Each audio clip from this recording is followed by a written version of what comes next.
Olá! Na aula anterior, nós falamos sobre os pronomes relativos who, whom, which e that. Nessa unidade, vamos falar sobre as relative clauses, que são aquelas orações introduzidas pelos pronomes relativos. Vamos lá? Abra seu livro e acompanhe comigo.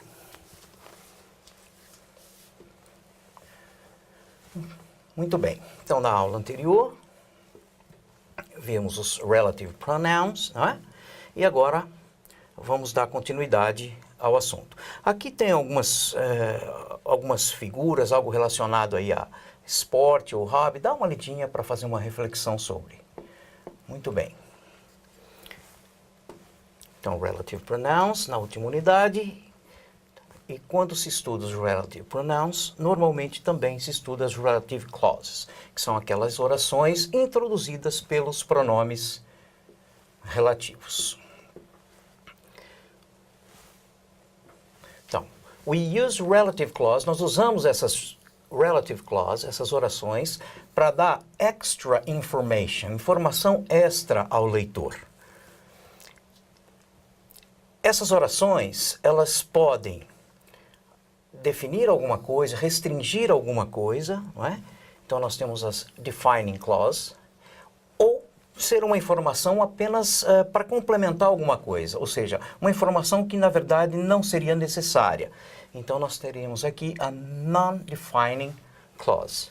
Vamos ver um pouquinho melhor o que é isso. Então a informação dada, se ela delimita, se ela restringe algo ou alguém, ela vai ser uma defining clause, uma oração relativa restritiva. Se essa informação dada é simplesmente adicional, não é necessária, ela é uma non-defining clause. Eu vou dar um exemplo, olha. Os alunos daquela classe que estudam todos os dias têm excelentes notas. Muito bem, essa informação que estudam todos os dias, ela pode ser uma informação que está restringindo, ou seja, dos alunos daquela classe, somente os que estudam todos os dias é que têm excelentes notas. Nesse caso, você está restringindo, não é? Então, você tem uma defining clause. Agora, todos os alunos daquela classe têm excelentes notas e praticamente todos estudam todos os dias. Então, se essa informação só está complementando que esses alunos estudam todos os dias, então aí você tem uma non-defining clause, ok? Vamos lá.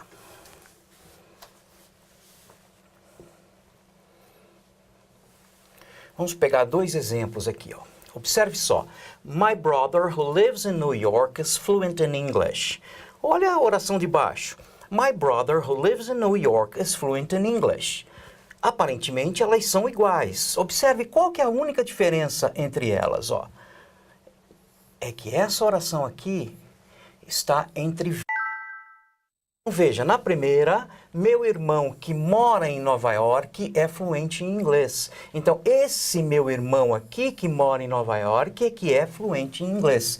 Eu estou restringindo. Veja bem, eu tenho mais que um irmão e dentre eles, esse que mora em Nova York é que é o fluente em inglês. Aqui a oração não está entre vírgulas, então ela está restringindo. Já no exemplo de baixo, meu irmão, você tem entre vírgulas, que mora em Nova York, é fluente em inglês. Ou seja, nesse caso, eu tenho só um irmão. E eu estou dando uma informação adicional que ele mora em Nova York. Se essa informação é só adicional, né? Ela, na verdade, está entre vírgulas, olha. O que eu poderia ter, portanto? Poderia simplesmente, olha, tirá-la daqui. Meu irmão é fluente em inglês, só que eu estou dando essa informação a mais, né, que ele mora em Nova York. Então veja que a única diferença aqui dessas duas orações é que essa está entre vírgulas e essa não. Essa aqui restringe, essa aqui define, determina que esse meu irmão só que mora em Nova York é que é fluente. Deu para entender a diferença?